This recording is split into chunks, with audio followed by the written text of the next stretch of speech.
ये ले, झाड़ू लगा दे। उस समय मैं पूजा कर रही थी जब बहू ने सामने झाड़ू फेंकते हुए कहा। मैंने बहू से कहा कि मेरे हाथ में दर्द है, मैं नहीं लगा सकती।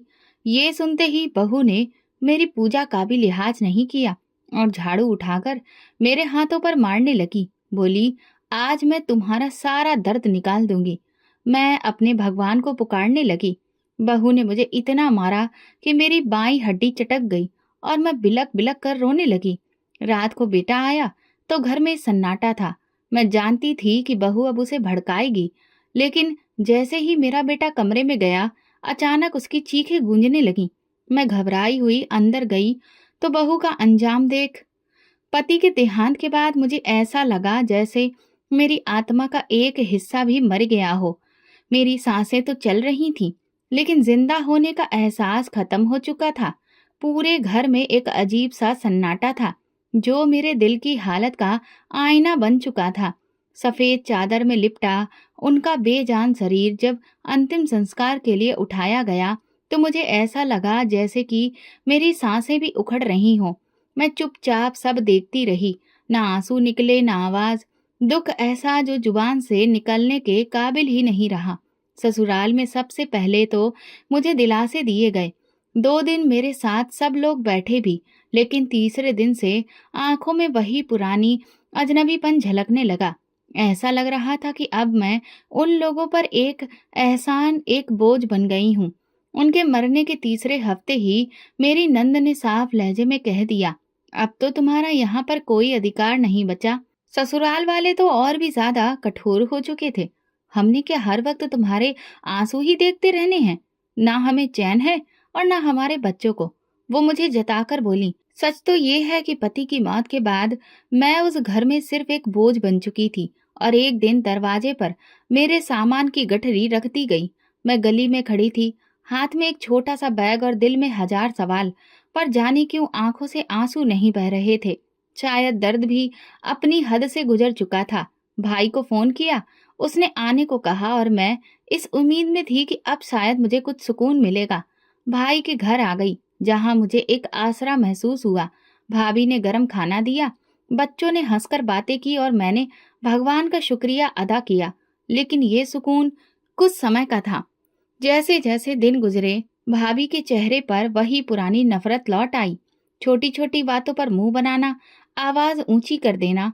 अब मेरे दिल में वो डर फिर से उठने लगा कि शायद ये छत भी छिन जाएगी। फिर वो दिन आया जो मेरे लिए कयामत से कम नहीं था। एक शाम भाभी ने अपने पति यानी मेरे भाई को बुलाया और मुझ पर इल्जाम लगाया कि घर में रहकर मैं उनके बच्चों और उन पर बहुत बुरा असर डाल रही हूँ। उन्होंने कहा कि मैं उनकी आजादी में रुकावट बन रही हूँ। भैया ने बिना कुछ सुने सिर्फ भाभी के शब्दों पर यकीन करते हुए गुस्से में कहा, तुम अब और यहाँ नहीं रह सकती, कल सुबह तक यहाँ से चली जाना। मैंने उन्हें मिनटों तक अपनी सफाई दी, लेकिन सब कुछ बेकार हो गया। उस रात मैंने सोचा, क्या मैं वाकई में इतनी बुरी हूँ कि हर दरवाजा मेरे लिए बंद हो गया है? मेरी गोद में रजत सो रहा था, मेरा इकलौता सहारा, मेरे पति की आखिरी निशानी। दिल कर रहा था कि खुद को खत्म कर लूं, मगर उसे देखकर ये इरादा भी छोड़ दिया। सोचा, अगर मैं ही चली गई तो फिर इस मासूम का क्या होगा? यही बच्चा तो एक है जो मुझे दोबारा जीने की हिम्मत देगा। मैंने अपने आंसू पोंछे और एक नई जिंदगी की तलाश में निकल पड़ी। अपने पास बचे हुए कुछ जेवरों को मैंने एक दुपट्टे में लपेटा और एक जानने वाली के जरिए फैक्ट्री में काम ढूंढा। वहां जूते सिलने का काम मिला। मामूली सी सैलरी, लेकिन 2 वक्त की रोटी का सहारा बन गया था। दिन में काम और रात को रजत की पढ़ाई, और बाकी वक्त बस भगवान की पूजा पाठ करना। जिंदगी मुश्किल जरूर थी, लेकिन हर दिन ये एहसास होता था कि मैं कमजोर नहीं हूँ। मैं एक माँ हूँ जो अपने बच्चे के लिए सब कुछ सह सकती है। मुझे उम्मीद थी कि एक दिन सब बदल जाएगा। शायद वो दिन देर से आए, लेकिन मैं थकूंगी नहीं। सुबह का वक्त था। फैक्ट्री में मशीनों की आवाजें गूंज रही थीं। कपड़े पसीने से भीगे हुए थे, लेकिन मेरी उंगलियां जूते की सिलाई में ऐसे चल रही थीं जैसे अपना कोई भविष्य बेहतर बनाने का रास्ता तलाश कर रही हो। दिल में एक ही इरादा था, रजत को एक अच्छी जिंदगी देना है। मैं चाहती थी कि वो तंग हाली, थके हुए वजूद और भयंकर अतीत से निकलकर एक खूबसूरत भविष्य देखे। मेरी मेहनत का हर एक कतरा इसी सपने के लिए था। जैसे जैसे साल गुजरते गए, रजत पढ़ता रहा और आगे बढ़ता रहा। उसकी आंखों में एक अलग सी चमक थी, जो मुझे अंदर से सुकून देती थी। जब वो स्कूल से आकर अपने कपड़े धोता, मुझे काम में मदद करता, तो दिल कहता कि मेरा बेटा दूसरों से अलग है और ये मेरी परवरिश का सबूत है। फिर वो दिन आया जिसका सपना मैंने बरसों से देखा था। रजत ने अपना कॉलेज पूरा किया, एक इंटरव्यू दिया और फिर उसकी नौकरी लग गई। जब पहली तनख्वाह मिली तो वो आकर मेरी मुट्ठी में कुछ नोट रख गया। मेरी आंखों से अपने आप आंसू बहने लगे। मैंने उसे गले लगाया और दिल से भगवान को शुक्रिया अदा किया। जिंदगी की मेहनत रंग ला रही थी। लगता था अब मेरे दुखों का अंत करीब है। मैंने सोचा था कि अब शायद बुढ़ापा कुछ आराम से गुजरेगा, मैं अपने बेटे की खुशियां देखूंगी। इसी दौरान मेरे भाई और भाभी ने भी अपना व्यवहार बदल लिया। वे जो एक जमाने में मुझे दर बदर भटकने के लिए छोड़ चुके थे, अब हर दूसरे दिन हाल चाल पूछने आने लगे थे। भाभी ने सर पर पल्ला रखते हुए बड़े ही नरमी लहजे में मुझसे माफी मांगने की नौटंकी शुरू कर दी थी। मुझे उनकी बातों में झूठ की बदबू आती थी, मगर मैं खामोश रही। मैंने दिल में सोचा कि शायद मेरे हालात बेहतर देखकर वे दोबारा रिश्ता जोड़ने की कोशिश कर रहे हैं। मेरी आदत में यही था कि मैं रिश्तों को जोड़ कर रखूं, इसलिए मैंने अपने घर का दरवाजा खुला रखा। फिर एक शाम रजत मेरे सामने आकर बैठा। उसके चेहरे पर अजीब गंभीरता थी। मैंने पूछा, सब ठीक है बेटा? तो उसने धीरे से कहा, माँ, मैंने एक फैसला किया है। मैंने हैरत से पूछा, कैसा फैसला? वो बोला, मैं सोनिया से शादी करना चाहता हूँ। मेरे शरीर में जैसे बिजली सी दौड़ गई। वही सोनिया, वही मेरी भाभी की बेटी, जिसकी माँ ने मुझ पर झूठा इल्जाम लगाकर मुझे घर से निकाल दिया था। मैं सुन्न पड़ गई। कुछ पलों तक मेरे होठों से लफ्ज ही नहीं निकले। मैंने नजर उठाकर रजत को देखा और कहा, बेटा, तुम जानते हो वो कौन है? उसकी माँ ने मेरे साथ क्या क्या किया था? रजत ने सर झुका लिया, मगर फिर भी वो अपनी बात पर कायम रहा। कहने लगा, माँ, पहले जो कुछ भी रहा हो, लेकिन मुझे सोनिया पसंद है। वो अच्छी लड़की है, आप उसे एक मौका तो दीजिए। कई दिन तक बेटे की जिद के आगे मैं उसे समझाती रही, लेकिन वो भी बहुत जिद्दी था। आखिरकार मैंने ही हार मान ली।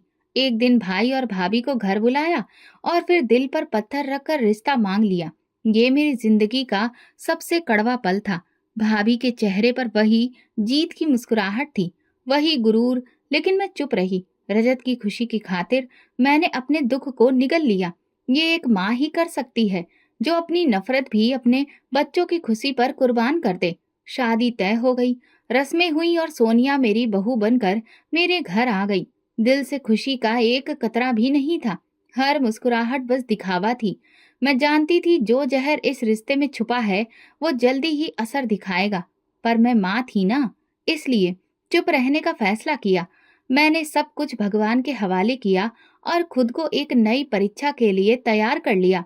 शादी के शुरुआती दिनों में सब कुछ बहुत खुशहाल था। बहू ने हंसते चेहरे के साथ सबका दिल जीतने की कोशिश की। मेरे सामने नरमी से बात की, मीठे लहजे में बातों की शुरुआत की। मैंने दिल ही दिल में सोचा कि शायद मैं गलत थी। शायद ये लड़की वाकई मेरे बेटे के लिए बेहतर है।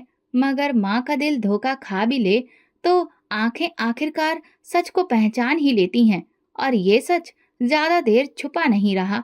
कुछ ही दिनों में सोनिया ने बातों ही बातों में कहना शुरू किया, माँ जी, अब हम दोनों नौकरी करते हैं, इसलिए अपना एक अलग सेटअप होना चाहिए ना। मैं चौंक गई, मगर चुप रही। रजत ने तुरंत इस ख्याल को रद्द कर दिया, अभी ये मुमकिन नहीं है। लेकिन उसके इस जवाब ने सोनिया के दिल में मेरे लिए दुश्मनी भर दी। वो समझ बैठी कि मैं ही उसके रास्ते में रुकावट हूँ। घर में उसके तेवर अब बदलने लगे थे। एक दिन जब मैं चाय बनाने की कोशिश कर रही थी, तो किचन के दरवाजे पर ताला लगा हुआ देखा। हैरानी से मैंने जब रजत से पूछा, तो उसने कंधे उचकाकर कहा, सोनिया ने कहा था कि खाने पीने का हिसाब रखना चाहिए। मैं चुप रह गई, लेकिन मेरे अंदर कुछ टूट गया।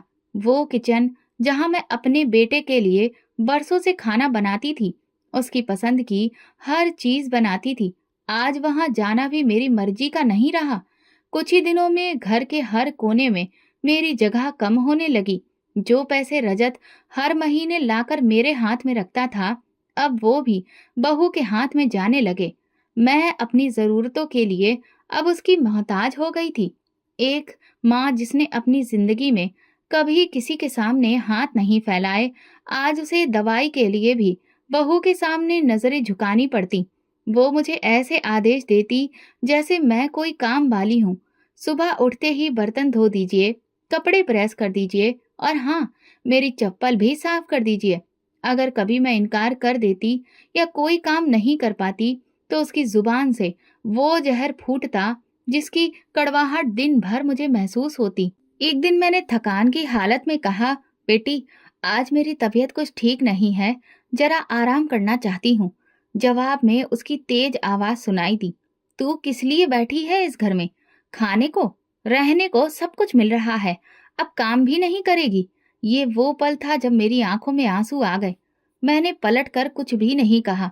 दिल से दुआ निकली, भगवान, जिसका दिल तूने नरम नहीं किया, उसे अब तू ही समझा। मेरे दिल में हर गुजरते दिन के साथ एक दुख बढ़ता गया। मैंने कभी किसी की बेटी के साथ ऐसा व्यवहार नहीं किया। फिर मेरी बेटी जैसी ये लड़की मुझे इंसान क्यों नहीं समझती थी? रजत मेरी आंखों के सामने था, मगर उसकी नजर अब बंद हो चुकी थी। वो हर बात में अपनी पत्नी की तरफदारी करता। माँ, आप गलत समझ रही हैं। सोनिया थक जाती है, आप समझने की कोशिश करें। मैं खामोशी से सुनती और सोचती, क्या ये मेरा वही बेटा है जो एक वक्त में मेरे बिना सोना भी नहीं चाहता था? आज वो मेरे आंसू भी नहीं देख पा रहा। मैं भगवान से प्रार्थना करती और अपने लिए सब्र मांगती, सुकून की एक सांस मांगती। मुझे दुनिया से शिकायत नहीं थी, बस यही दुख था कि जिस बेटे के लिए मैं दुनिया का हर जख्म हंसकर सहा था, आज वही मेरी तकलीफ समझ नहीं पा रहा था। सोनिया की बातें दिन ब दिन और ज्यादा तीखी होती गईं। कभी वो मुझ पर चोरी का इल्जाम लगाती, कभी मेरी सुस्ती का ताना देती। अगर मेहमान आ जाते तो मुझे कमरे में बंद कर दिया जाता। माँ जी थकी हुई हैं, आराम कर रही हैं, वो सबके सामने झूठी मुस्कान के साथ रहती और अंदर मैं दीवार से लगकर अपनी हिचकियों को रोकने की कोशिश करती। हर दिन मेरी इज्जत कम होती गई और मेरी हैसियत घर के एक बोझ से ज्यादा ना रही।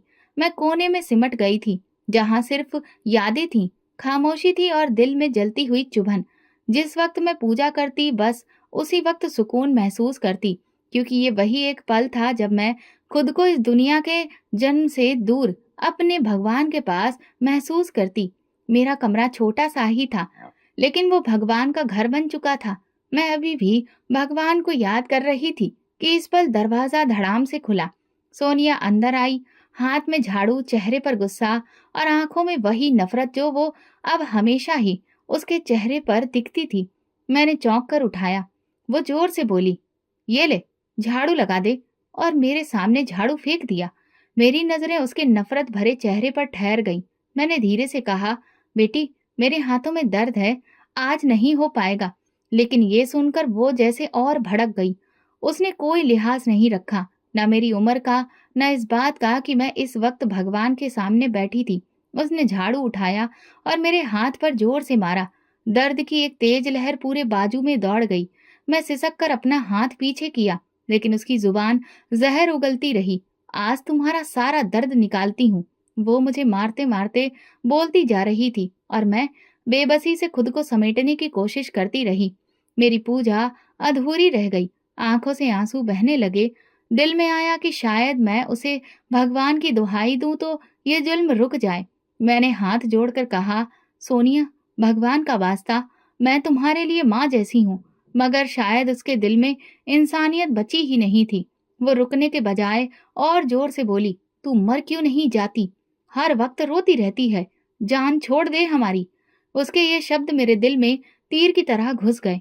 मेरे हाथ की हड्डी चटक चुकी थी। दर्द का एहसास हद से ज्यादा बढ़ चुका था। मैं जमीन पर बैठ गई।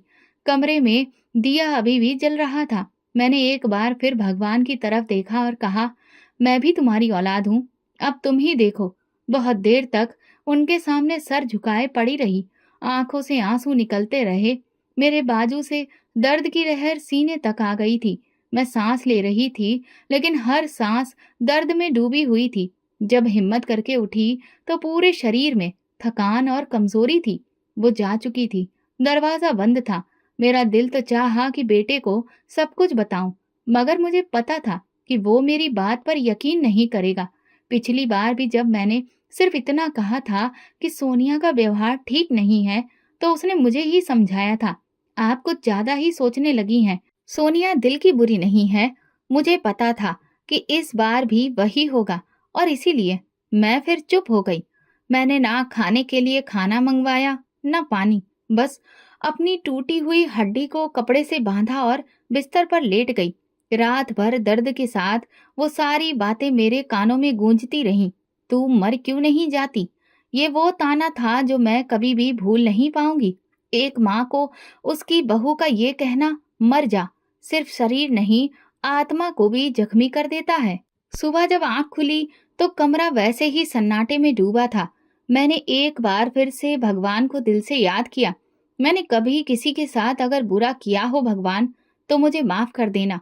लेकिन अगर मैं बेगुनाह हूं, तो तुम मेरे साथ इंसाफ जरूर करना। मेरे अंदर एक अजीब सा बदलाव आ रहा था। तकलीफ के बाद जो दिल मजबूत हो रहा था। मैं समझ गई थी कि अब मुझे किसी भी इंसान से उम्मीद नहीं रखनी है। सिर्फ भगवान ही काफी है। और मैंने फैसला कर लिया था कि जब तक जिंदगी है सब्र करूंगी, लेकिन अपने भगवान से शिकायत नहीं करूंगी, क्योंकि जो भगवान दिलों के हालात जानता है, वो एक दिन मेरा अधिकार जरूर मुझे देगा। मेरे हाथ की हड्डी में ठंडी चुभन थी। सूजन दिन ब दिन बढ़ती जा रही थी, लेकिन मैं चुप थी। मुझे पता था कि यहाँ कोई मेरा दर्द नहीं देखेगा, न समझेगा। बस वही होगा जो उन्हें दिखाया जाएगा। शाम को रजत घर आया, ऑफिस से थका हुआ, लेकिन चेहरे पर वही ठंडा रवैया। मैं हिम्मत करके उसके सामने बैठ गई। धीरे से अपना हाथ दिखाया। बेटा, जरा देखो, ये सूजन हो गई है, शायद हड्डी टूट गई हो। उसने एक नजर देखा और बिना फिक्र के उसकी आंखों में गुस्सा भर आया। माँ, अभी क्या ये ड्रामा है? आप हर वक्त शिकायतें ही करती रहती हैं, कभी आराम नहीं करने देती। सोनिया कह रही थी कि आपने खुद गिरा दिया होगा झाड़ू, और अब इल्जाम उस पर लगा रही हैं। ये सुनते ही मेरी आंखों के सामने जैसे अंधेरा छा गया। वो बेटा जो बचपन में मेरी एक सिसकी पर घबरा जाता था, आज मेरी टूटी हड्डी को ड्रामा कह रहा था। मेरा दिल बिखर गया, गला रुंध गया। मैं सिर्फ इतना बोली, तुम्हें मुझ पर भरोसा नहीं? रजत ने मुंह मोड़ लिया। मैं चुपचाप कमरे में चली आई। रात के आखिरी पहर का वक्त था। खामोशी पत्थर जैसी थी। आंखें बंद थीं, लेकिन दिल जाग रहा था। मैं भगवान से ही बातें कर रही थी, उन्हें अपना दुख सुख सुना रही थी। ऐसे में अचानक एक दिल दहला देने वाली चीख ने कमरे की खामोशी को चीर कर रख दिया। मैं चौंक कर खड़ी हो गई। यह आवाज किचन की तरफ से आ रही थी, और ये चीख किसी अजनबी की नहीं, मेरी बहू सोनिया की थी। मेरी बूढ़ी कांपती हुई टांगें उठी और मैं दरवाजे की तरफ बढ़ी। तभी रजत भागता हुआ आया और तेजी से किचन की तरफ गया। मैं दरवाजे की चौखट तक पहुंची और बस इतना सुन सकी, माँ, सोनिया को बिच्छू ने काट लिया है। मेरे दिल की धड़कन तेज हो गई। सोनिया जमीन पर गिरी हुई थी, हाथ को जोर से थामे सिसक रही थी। आंखों में डर था। रजत ने उसे फौरन गाड़ी में डाला और अस्पताल ले गया। मैं दरवाजे पर खड़ी बस दूर होती उनकी गाड़ी को देखती रही। दिल अजीब सी बेचैनी से भर गया। ये वही हाथ था जिससे कल उसने मुझे मारा था। यही वो लम्हा था जिसके बाद सब कुछ बदलने वाला था। रात का बाकी हिस्सा मैंने कमरे के अंधेरे में गुजारा। नींद आंखों से कोसों दूर थी। कभी कभी दिल डरने लगता, कभी रहम आता, लेकिन एक चीज अभी भी थी, मेरे भगवान ने मेरी प्रार्थना सुन ली थी। शायद यही इंसाफ की शुरुआत थी। सुबह के करीब रजत वापस आया। उसके चेहरे पर थकान और फिक्र दिख रही थी। माँ, जहर बहुत तेज था, लेकिन डॉक्टरों ने जैसे तैसे संभाल लिया। वो अब ठीक है। मैंने सिर्फ सिर हिलाया, कोई बात नहीं की। दोपहर में सोनिया को घर लाया गया। वो बिल्कुल चुप थी, निगाहें झुकी हुई, हाथ कांप रहे थे। वो सीधा अपने कमरे में चली गई। कुछ ही पल गुजरे थे कि फिर एक चीख सुनाई दी, पहले से भी ज्यादा खौफनाक। मैं दरवाजे की तरफ लपकी। रजत भी भागता हुआ अंदर आया। सोनिया अपने बिस्तर के सिरहाने पर खड़ी थी, चेहरा पीला, शरीर कांप रहा था। वो चिल्ला रही थी, यहाँ पर बिच्छू हैं, इतने सारे बिच्छू, मुझे काट लेंगे। रजत ने फौरन बिस्तर की चादर झाड़ी, कमरे का कोना कोना देखा, लेकिन वहां कुछ भी नहीं था। सोनिया, यहाँ कुछ भी नहीं है, तुम्हें वहम हो रहा है। रजत ने समझाने की कोशिश की, मगर सोनिया का वहम रुकने वाला नहीं था। वो दीवार से लगकर हाँफती रही, बार बार कहती रही, वे यहाँ थे, यहाँ बहुत बड़े बड़े बिच्छू हैं। फिर वो अचानक कमरे से बाहर निकली और किचन की तरफ बढ़ी। जैसे ही किचन का दरवाजा खोला, उसने फिर से चीख मारी, यहाँ भी बिच्छू हैं। इस बार रजत का सब्र टूट गया। वो झुंझलाकर बोला, सोनिया होश में आओ, यहाँ कुछ भी नहीं है। मगर सोनिया, वो लगातार पीछे हटती जा रही थी। किचन के दरवाजे से दूर दीवार से लगकर जमीन पर बैठ गई और दोनों हाथों से अपना चेहरा छुपा लिया। मैं दरवाजे के पीछे खड़ी सारी बातें सुन रही थी। मेरी आंखों में एक नमी सी आ गई, लेकिन ये आंसू खुशी के नहीं थे। ये एक अजीब सी हैरानी और दुख से भरे थे। क्या इंसान वाकई इतना बेहिस हो सकता है कि जब तक उस पर ना गुजरे वो दूसरों के दुख ना समझे? सोनिया का खौफ अब उसके होश पर कब्जा कर रहा था। वो कमरे में दाखिल नहीं होती थी, किचन की तरफ देखते ही चक्कर खाने लगती थी। हर चीज में उसे बिच्छू नजर आते। रजत ने डॉक्टर से बात की, कुछ दवाइयां लाया, मगर उसका खौफ कम नहीं हुआ। रात को वो बार बार चीखें सुनाई देती, बचाओ, वो मेरे बिस्तर पर हैं। रजत हर बार कमरे में जाता, सब चीजें चेक करता, लेकिन वहां कुछ भी नहीं होता। घर की हवा बोझिल हो चुकी थी। वो मुझे अब एक नौकरानी से भी बदतर समझती थी। अब वो अपनी ही आंखों से बहुत से सच देख रही थी, जिन्हें वो पहले झूठ कहा करती थी। मेरे भगवान का इंसाफ धीरे धीरे जाहिर हो रहा था। सोनिया खौफ के साए में जी रही थी, न सोती थी न खाती थी, बस एक ही बात दोहराती थी, वो आ जाएंगे, वो काटेंगे। और मैं खामोशी से सब देखती, पूजा पाठ करती और बस दिल में कहती, भगवान तुम तो बहुत बड़े दिल वाले हो, तुम सब देख रहे हो, तुम इंसाफ करोगे। अब वो वक्त करीब था जब सब चेहरे बेनकाब होने वाले थे और जो दिल मैंने कहा था वो सब वापस लौटने वाला था, शायद और भी बदतर तरीके से। सोनिया की हालत दिन ब दिन खराब होती जा रही थी। वो पहले सिर्फ रातों को चीखती थी, लेकिन अब दिन के वक्त भी उसे अपने आसपास बिच्छू दिखाई देने लगे थे। वो किचन, कमरे, बाथरूम, यहाँ तक कि आंगन की दीवारों में काले काले बिच्छू देखने लगी थी। उसकी आंखों में खौफ भर चुका था, चेहरा पीला पड़ गया था, शरीर कांपता रहता था। किसी चीज को छूने से पहले वो कई बार देखती, झाड़ती और फिर भी पीछे हट जाती। रजत अब बर्दाश्त के आखिरी किनारे पर था। वो अपनी पत्नी से प्यार करता था, लेकिन हर वक्त की चीख पुकार, शोर शराबा, बहम और झूठे मंजर उसे भी अंदर से दहला रहे थे। वो समझाता, सोनिया कुछ भी नहीं है, ये सब तुम्हारा वहम है। लेकिन सोनिया की हालत पर ये बातें बेअसर हो जाती। वो जवाब में बिखर जाती, मुझे झूठा मत कहो, तुम माँ बेटे दोनों मुझे पागल साबित करना चाहते हो। एक दिन तो हद ही हो गई। सोनिया ने कमरे में दाखिल होते ही मुझ पर चिल्लाना शुरू कर दिया, तुमने ही किया है ये सब, तुमने बद्दुआ दी है मुझे, मेरे पीछे तुमने कुछ लगवा दिया है। उसने चप्पल उतार कर मेरी तरफ उछाल दी, मगर मैंने सिर झुका लिया और खामोश रही।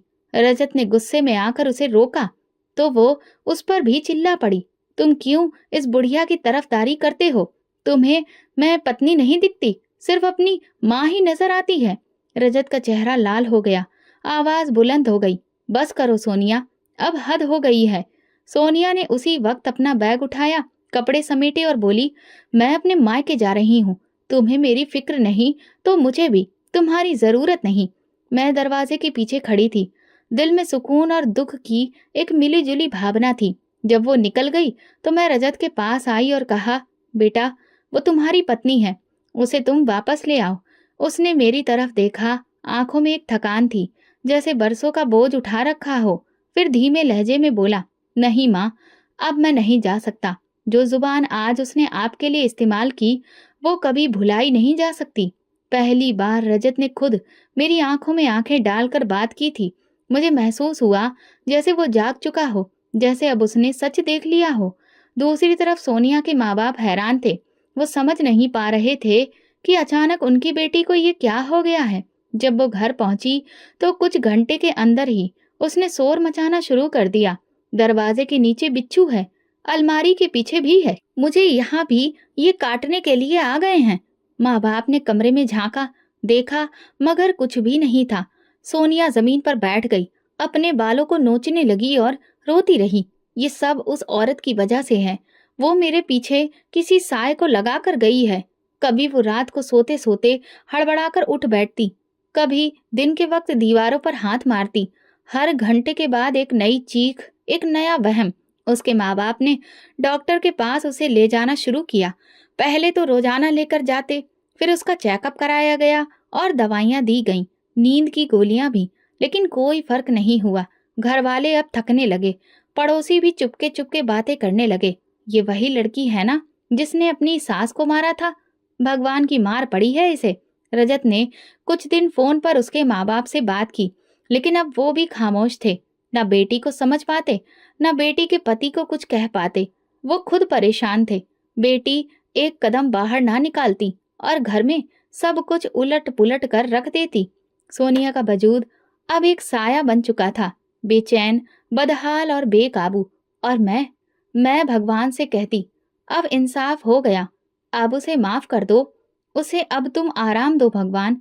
मगर जो दिल सच से इनकार करे, उन्हें सुकून देर से मिलता है, या फिर कभी नहीं। सोनिया की हालत अब पूरी तौर पर बिगड़ चुकी थी। न दिन को सुकून था, न रात को नींद। रात के सन्नाटे में भी उसकी चीख गूंजती, मुझे बिच्छू काट रहा है, बचाओ। वो अपने बाजू, टांगे और चेहरा नोचने लगती, आंखें खौफ से भरी हुई, बाल बिखरे हुए, होठों पर कपकपाहट की आहट। वो लड़की जो कुछ महीने पहले गुरूर से बोलती थी, आज खुद अपने होश में नहीं थी। उसके माँ बाप अब हर तरफ से थक चुके थे। उन्होंने झाड़ फूक का इलाज भी करवाया, डॉक्टर के पास भी लेकर गए, दवाइयां भी बदली गईं, बड़े बड़े बाबाओं को भी बुलाया गया। लेकिन सोनिया की हालत जैसे एक ही जगह पर जम गई थी। कभी कभार वो एकदम चुप हो जाती, दीवार को घूरती और फिर अचानक से जोर से चीखने लगती, वो आ गया, उसने मुझे देख लिया है, वो मुझे ले जाएगा। फिर एक दिन सोनिया की माँ का सब्र भी जवाब दे गया। वो खुद फूट कर रो पड़ी और कहा, हमसे अब ये नहीं देखा जाता, कोई तो कुछ करो, ये मरने से पहले हमें मार देगी। मोहल्ले वालों की बातें, रिश्तेदारों की नजरें और अपनी बेटी की चीखें सब मिलकर माँ बाप को तोड़ चुके थे। तब एक रिश्तेदार ने राय दी, किसी अच्छे दिमाग के डॉक्टर के अस्पताल ले जाओ, शायद वहाँ इलाज मुमकिन हो। शुरुआत में उन्होंने इनकार किया, लेकिन सोनिया की हालत देखकर वो मजबूर हो गए। दिल पर पत्थर रखकर उसे एक सरकारी मानसिक अस्पताल में दाखिला करवा दिया गया। जब एम्बुलेंस दरवाजे से निकली, सोनिया लगातार दोहरा रही थी, मुझे मत ले जाओ, वो सब मेरे पीछे हैं, वो मुझे खत्म कर देंगे। अस्पताल पहुंचकर जब सफेद यूनिफॉर्म वाले कर्मचारियों ने उसे संभाला तो वो एकदम से बेकाबू हो गई, अपने कपड़े फाड़ने लगी, चीख कर मेरा नाम लेने लगी, माँ जी को बुलाओ, मुझे उनसे माफी मांगनी है। उसके माँ बाप ने मेरे बेटे को फोन किया और कहा, बेटा तुम्हारी बहुत मेहरबानी होगी, तुम अपनी माँ से कहो कि वो एक बार आकर उसे माफ कर दे। रजत ने फोन रखा और खामोशी से कमरे में बैठ गया, आंखें नीचे, हाथों में चेहरा छुपाए वो गुमसुम था। मैं पास जाकर पूछने लगी, क्या हुआ बेटा? उसने धीरे से कहा, माँ, वो आपका नाम ले रही है, वो कहती है कि वो आपसे माफी मांगना चाहती है, वो बार बार दोहराती है, वरना मैं मर जाऊंगी। मेरे दिल में एक तूफान उठा। क्या वो वही लड़की थी जिसने मुझे पूजा करते समय झाड़ू मारी थी, जो मेरी हड्डी तोड़कर कहती थी मर क्यों नहीं जाती, और आज वो खुद मेरे कदमों में झुकने को तैयार थी? क्या ये वही जुबान थी जिससे जहर टपकता था? कमरा घूमने लगा, दिल जैसे कुछ देर को बंद हो गया। मैंने आंखें बंद करके भगवान से कहा, हे भगवान, अब तुम ही फैसला करो, मैं तो सिर्फ तुम्हारी भक्त हूँ। मेरी खामोशी रजत को समझ में आ गई। उसने धीरे से कहा, माँ, अगर आप चाहें तो मैं अस्पताल ले जाऊंगा। मैंने इनकार में सिर हिला दिया, अब जरूरत नहीं है। जिस दिल से बद्दुआ निकली वो मान भी जाए तो जख्म फिर भी रह जाते हैं। रजत खामोश हो गया। शायद वो जान चुका था कि वक्त ने उसे वो सब दिखा दिया जो एक माँ बरसों से सहती आई थी। अगले दिन जब सोनिया की हालत और ज्यादा बिगड़ गई, वो अपने बाल नोचने लगी, खुद को जख्मी करने लगी, तो डॉक्टर ने जबरदस्ती उसे दवा दी। उसकी आवाज कमरे में गूंज रही थी, माँ जी मुझे माफ कर दो, मुझे माफ कर दो। उसका बाप दरवाजे पर खड़ा कांप रहा था। माँ दीवार के साथ टेक लगाए रो रही थी और डॉक्टर बेहोशी की दवा का इंजेक्शन लगा रहे थे। मैंने वो सब सुना, सब जाना, लेकिन अंदर का सुकून अजीब सा था। एक माँ थी जो बेटे के लिए सब सह गई, जिसे बार बार रौंद कर चुप रहने का आदेश मिला और जिसकी खामोशी आखिरकार भगवान की अदालत में गूंज बन गई थी। सोनिया का हिसाब शुरू हो चुका था। ये सजा किसी इंसान ने नहीं, खुद वक्त ने लिखी थी। मेरे दिल में कोई बदला नहीं था, लेकिन एक सुकून जरूर था कि भगवान इंसाफ करता है और देर से ही सही, लेकिन पूरा करता है।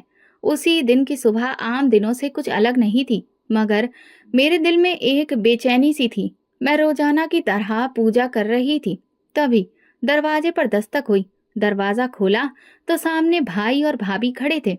उनके चेहरे इतने उतरे हुए थे कि मुझे एक पल को यकीन नहीं आया कि ये वही लोग हैं जिन्होंने बरसों पहले मुझे एक झूठे इल्जाम पर घर से निकाल दिया था। भाई के हाथ में छोटा सा थैला था, जैसे कि कोई मुसाफिर किसी दरवाजे पर आसरा मांगने आया हो। मैं अभी कुछ कहती इससे पहले भाभी मेरे कदमों में झुक गईं। वो कांपते हुए लहजे में बोली, बस एक बार माफ कर दो, भगवान के लिए मुझे माफ कर दो। मैं पत्थर की तरह खड़ी हो गई। मेरी जिंदगी के सबसे कठिन पलों में जिस औरत ने मेरा सहारा छीना, आज वही मेरे कदमों में थी। मैं कुछ बोल ना सकी, सिर्फ उसे देखती रही।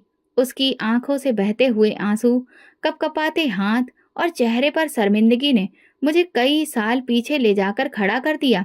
भाई आगे बढ़े, उनकी आंखें भीगी थीं, आवाज भरी हुई थी, मेरी बहन मुझे माफ कर दो, मैंने तुम पर भरोसा नहीं कर पाया।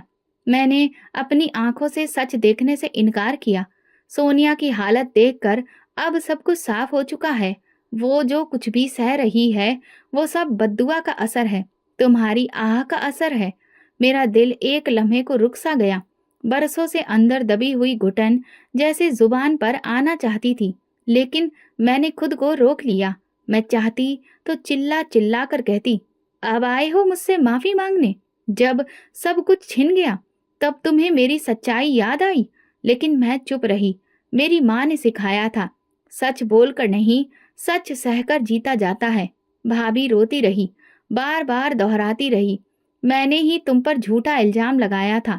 मुझे लगा तुम घर में ज्यादा वक्त गुजार रही हो। भाई भी तुम्हारा तुम्हें ज्यादा अहमियत दे रहा है। मेरे घमंड ने मेरी अकल पर पर्दा डाल दिया था। मैंने अपनी बेटी को तुम्हारी बहू बनाकर बदला लेना चाहा, लेकिन आज अपनी बेटी की हालत देखकर एहसास हुआ कि जिसके लिए मैंने ये सब किया, वही इस जुल्म का शिकार बन गई। उसके शब्द मेरे दिल को छू रहे थे, लेकिन जख्म बहुत पुराने थे। हर शब्द पुरानी यादों की परतें खोल रहा था। वो शाम जब भाई ने मुझे धक्के देकर निकाला, वो रात जब मैं रजत को सीने से लगाकर रोई थी, वो दिन जब फैक्ट्री में खून पसीने से बेटे की फीस जमा की थी। भाई ने एक और कदम आगे बढ़ाया, मेरे कंधे पर हाथ रखा और कहा, दुनिया का बदला दुनिया में ही मिलता है। मैंने आज अपनी बेटी को बिखरते देखा और मुझे समझ आ गया कि जो तुम्हारे साथ हुआ वो सिर्फ ज्यादती नहीं थी, वो एक बहुत बड़ी नाइंसाफी थी। मुझे शर्मिंदगी है कि मैं अपनी बहन को पहचान ही नहीं पाया। मैंने आंखें बंद की और दिल में भगवान को धन्यवाद कहा। वो भगवान जो खामोशी से सब देखता है, जो देर से ही सही लेकिन सच्चाई को सामने लाता है। मैंने दोनों को बैठने को कहा, पानी दिया और धीमे लहजे में सिर्फ इतना कहा, माफी मांगने से पहले अगर दिल में पश्चाताप हो तो भगवान भी माफ कर देता है। मैं तुम दोनों को दिल से माफ करती हूँ। मेरे शब्द सुनकर भाभी फूट फूट कर रोने लगी। बोली, काश ये सच पहले समझ में आ जाता तो आज ये दिन ना देखना पड़ता। मेरा बेटा रजत भी दरवाजे के पास खड़ा सब कुछ सुन रहा था। उसके चेहरे पर अजीब सी खामोशी थी। वो अब सब कुछ देख और समझ रहा था जो बरसों तक उसने नजरअंदाज किया था। सोनिया की हालत की बात की जाने लगी। भाभी बोली, वो दिन रात सिर्फ तुम्हारा नाम लेती रहती है। जब तक माँ जी माफ नहीं करेंगी, मुझे सुकून नहीं मिलेगा। मैंने गहरी सांस ली और कहा, मैंने उसे माफ कर दिया, भगवान के लिए, अपने बेटे के लिए और अपनी जिंदगी के लिए।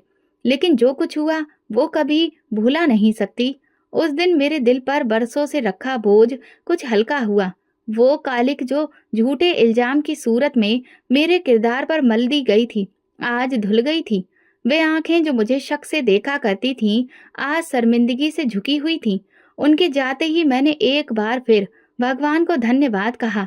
आज मेरे जख्मों ने गवाही दी थी और मेरे भगवान ने मुझे इज्जत लौटा दी थी, सही वक्त पर। मेरे भाई की आंखों में हर रोज पछतावे का साया होता।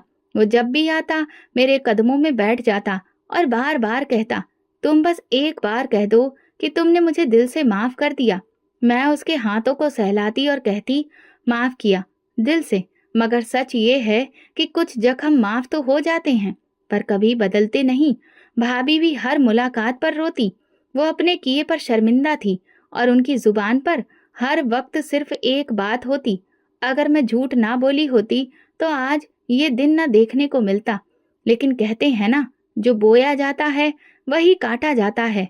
उसी शाम जब सब कुछ सही लगने लगा था, रजत के फोन पर कॉल आई। दूसरी तरफ सोनिया की माँ थी। उनकी आवाज कांप रही थी। बेटा। सोनिया नहीं रही। रजत के हाथ से फोन छूटते छूटते बचा। चेहरा पीला पड़ गया और वो एकदम से जमीन पर बैठ गया। मैं घबराकर उसके पास गई, पूछा, क्या हुआ? वो मेरे कदमों में सिर रखकर फूट फूट कर रोने लगा। मेरी आंखें खुली की खुली रह गईं। जिस लड़की की बदतमीजी, तीखी जुबान और जुल्म ने मुझे तोड़ दिया था, वो अब दुनिया में नहीं रही थी। कुछ देर बाद रजत को संभाल कर मैंने कमरे का दरवाजा बंद किया और हाथ जोड़कर भगवान से कहा, हे भगवान, अगर मेरी आह से कुछ हुआ है तो तुम मुझे माफ कर दो। मैंने तो उसके लिए भी दिल से माफी मांगी थी। अगले दिन मोहल्ले में एक ही बात गूंज रही थी, ये उस जुल्म का अंजाम है जो उसने अपनी सास के साथ किया था।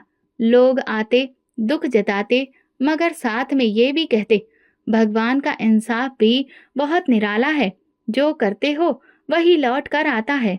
मैं सब सुनती रही, कुछ ना बोली। दिल में सुकून भी था और एक अजीब सी खलिश भी। मैं सोनिया की मौत पर आंसू सिर्फ इसलिए बहा पाई क्योंकि वो मेरी बहू ही नहीं, एक माँ की बेटी थी, एक औरत थी जो शायद वक्त पर समझ नहीं सकी। रजत कुछ दिनों तक चुप रहा। उसकी आंखों में पछतावे की गहराई थी। वो बार बार आकर कहता, माँ, मैंने आपकी बात नहीं मानी, आपके दर्द को नजरअंदाज किया, आपसे नजरें चुराकर पत्नी के शब्दों पर यकीन किया। आज सब खत्म हो गया। मैंने उसे सीने से लगा लिया और कहा, बेटा, मैं माँ हूँ। माँ कभी औलाद से शिकायत नहीं करती। तुम्हारा एहसास ही मेरी जीत है। वक्त जैसे थम गया था। सोनिया का जाना सिर्फ एक मौत नहीं थी, वो एक अंजाम था, एक तहरीर थी जो वक्त ने मेरे लिए लिखी थी। एक तहरीर जिसमें बरसों की परेशानियां, सब्र, खामोशी और दुआ का हिस्सा था। मेरे लिए ये एक लम्हा था जहां मैं खुद को खाली महसूस कर रही थी। बरसों का बोझ शायद उतर गया था, लेकिन वे निशान जो आत्मा पर लगते हैं वे कभी नहीं मिटते। मैं घर के आंगन में बैठी थी। चाय का कप हाथ में था और रजत मेरे कदमों के पास बैठा खामोशी से जमीन को देख रहा था। मैंने उसके सिर पर हाथ रखकर कहा, अब जिंदगी को नए सिरे से जीना है। पुरानी बुरी यादें दिल में रखोगे तो कभी सुकून नहीं मिलेगा। वो मेरी तरफ देखकर बोला, माँ, आप मेरे लिए किसी स्वर्ग के जैसी हैं। ये बात मैंने देर से जाने, मगर अब जान गया हूँ। आपकी सेवा मेरी जिंदगी का मकसद है।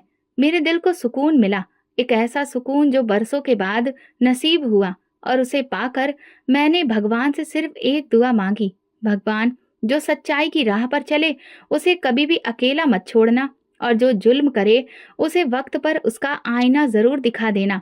अब मेरे दिल पर जमी हुई बदनामी की धूल छट चुकी थी। भगवान ने मुझे इज्जत दे दी थी। ये वो पल था जहां मेरे सच की रोशनी ने झूठ की तमाम परतों को जला दिया था। वो सुबह जिंदगी की कई तारीखों की रातों के बाद आई थी। कमरे में खामोशी थी। रजत मेरे सामने बैठा था और उसकी आंखों में बरसों की नमी छलक रही थी। वो मेरी तरफ देख रहा था। जैसे कुछ कहने की हिम्मत जुटा रहा हो। फिर एकदम वो मेरी गोद में सिर रखकर बोला, माँ, मैं बहुत गलत था, बहुत नाकदर निकला। आपका दर्द महसूस नहीं किया, आपकी हर फरियाद को नजरअंदाज करता रहा। मैंने अपनी आंखों से सच देखा, पर देर से। मेरे हाथ उसके सिर पर फेरने लगे, जैसे बरसों की तकलीफ मिटा रही हूँ। मैंने उसे सीने से लगा लिया और कहा, बेटा, माँ की गोद हमेशा खुली रहती है। देर से आए हो, मगर खाली नहीं जाओगे। रजत मेरी गोद में छोटे बच्चों की तरह रो रहा था। मैं भगवान को धन्यवाद दे रही थी कि मेरे बेटे ने वक्त पर सब कुछ जान लिया। सोनिया के जाने के बाद वो टूट गया था, लेकिन वो टूटना उसके अंदर की रोशनी को जगा गया था। कुछ महीनों के बाद रजत के चेहरे पर जिंदगी की रौनक दोबारा आने लगी। मैं जानती थी कि वो जिंदगी को फिर से शुरू करना चाहता था, मगर किसी गुनाह के बोझ के साथ नहीं, बल्कि एक नई उम्मीद के साथ। मैंने खुद ही उसकी दोबारा शादी का फैसला किया। मैंने रजत से कहा, बेटा, अगर इंसान को दूसरी बार मौका मिले तो उसमें पहला सबक जरूर शामिल होना चाहिए। इस बार ऐसी लड़की चुनो जो पत्नी होने के साथ साथ बहू भी हो, और सबसे बढ़कर एक इंसान हो। भगवान ने हमारी सुन ली। कुछ हफ्तों में एक रिश्ता आया, जिस लड़की की सब तारीफ करते थे, शरीफ, गुणवान और सबसे बढ़कर माँ बाप की सेवा करने वाली। मेरा दिल निश्चिंत हो गया। शादी सादगी से हुई। नई बहू आंगन में कदम रखते ही झुककर मेरे पास आने लगी तो मेरे दिल के अंदर एक रोशनी फैल गई। रजत की आंखों में भी सुकून नजर आया और मैंने दिल में कहा, भगवान, तुम्हारा धन्यवाद। शायद मेरे बेटे की और मेरी जिंदगी की नई शुरुआत होने वाली है। वो भी खुशी खुशी। नई बहू का नाम मीनाक्षी था। वो सुबह उठकर पहले मेरे कमरे में आती, मेरा हाल पूछती, मेरे लिए चाय बनाती और दिन की शुरुआत मेरे पैरों को छूकर करती। उसकी हर बात में कायदा था, इज्जत थी। घर में वो रौनक लौट आई थी जो बरसों पहले चली गई थी।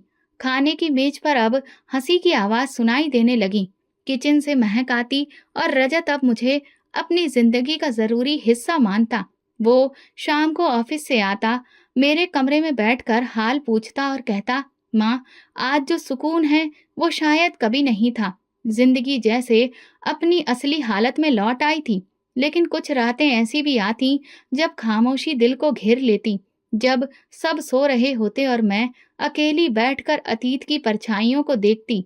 वो पल जब सोनिया ने मुझे पूजा करते समय झाड़ू मारी थी, जब रजत ने मेरे सूजे हुए हाथ को ड्रामा कहा था, जब मैं दरवाजे के पीछे छुपकर रोती थी।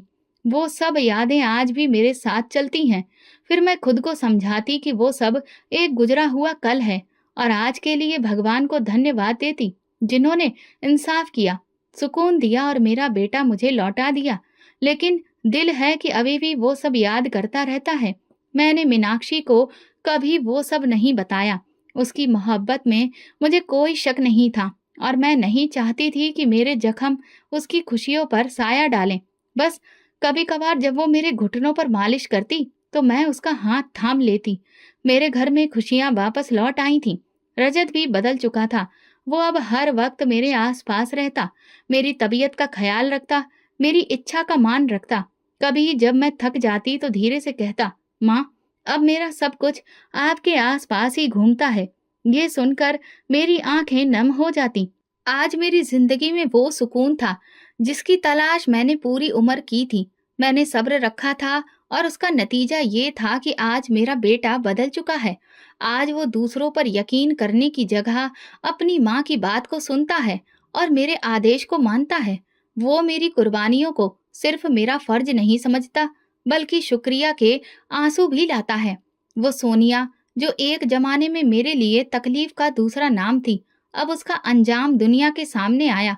मोहल्ले की औरतें जब मेरे घर आती तो सर झुकाकर कहती, दीदी, आपने जो सहा, अगर कोई और होता तो मर जाता। आपके सब्र ने आपको बचा लिया और उसका अंजाम सबके लिए सबक बन गया। मैं सिर्फ मुस्कुरा देती और दिल ही दिल में कहती कि सबक सिर्फ उसे नहीं, मुझे भी मिला। भगवान पर भरोसा रखने का, खामोशी से सब कुछ सहने का और माफ कर देने का। मेरी नई बहू मीनाक्षी आज मेरे साथ साई की तरह घुली हुई थी। वो मेरा हर काम खुद करती। मेरा बेटा हर रोज मुझे एहसास दिलाता कि अब वो अपनी माँ को पहचान चुका है और मुझे मेरे अतीत से दूर करने की कोशिश करता है। लेकिन कुछ जख्म ऐसे होते हैं जो भर तो जाते हैं, पर निशान छोड़ जाते हैं। मैं उन औरतों के लिए प्रार्थना करती हूँ जो आज भी मेरी तरह ऐसे हालातों से लड़ रही हैं, जो खामोश हैं मगर अंदर से चीख रही हैं। मेरी भगवान से गुजारिश है कि किसी भी बेटी, माँ या किसी बहन को बहुत दुख ना दे जो मैंने सहे हैं। किसी को उसकी इज्जत के लिए लड़ना ना पड़े, किसी का सब्र उसकी मुश्किलें ना बने। जुल्म करने वाले को समझा दे और लाचार को हिम्मत दे। मुझे मेरी इज्जत वापस मिल गई थी, लेकिन हर औरत इतनी खुश नसीब नहीं होती है। लेकिन ये सब सिर्फ और सिर्फ मेरे भगवान का ही रहम था, जो उन्होंने मुझे आज सब कुछ लौटा दिया, और मैं मरते दम तक उनकी शुक्रगुजार रहूंगी। तो दोस्तों, अगर आपको हमारी कहानी पसंद आई हो तो कमेंट करके ज़रूर बताइए। वीडियो को लाइक करिए और ज़्यादा से ज़्यादा शेयर करें। अगर आप चैनल पर नए हैं तो सब्सक्राइब ज़रूर करें और नोटिफिकेशन बेल दबाएं, ताकि अगली अपडेट सबसे पहले आपको मिले। धन्यवाद।